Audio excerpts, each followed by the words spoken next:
متصلون يا إخوان. معنا أخي عبد الله من العراق، تفضل. السلام عليكم. وعليكم السلام ورحمة الله وبركاته.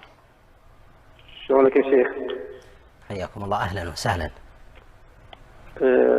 شيخ سؤال عندي. تفضل.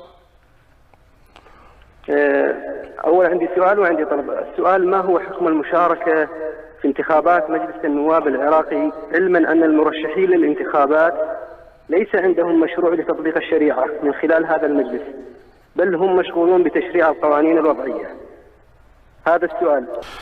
في العراق الأصل طبعا في أسئلة السائلين من المناطق والبلاد أن يكون المفتي المختص هو أهل العلم منهم، إنما مشايخ الفضلاء يشيرون يعني إشارات وإنارات في قضية المشاركة في الانتخابات بشكل إجمالي. وبالنسبة للانتخابات كما أشار إليه، يقول أن المنتخبون في هذا لا يحقون حقا ولا يبطلون باطلا، وإنما هؤلاء يطبقون مثلا أشياء إما يكون من المحرمة أو يكون لا يجري عليهم شيء من الخير، ولهذا الدخول فيها هو محرم قطعي، فلا يجوز الدخول فيها.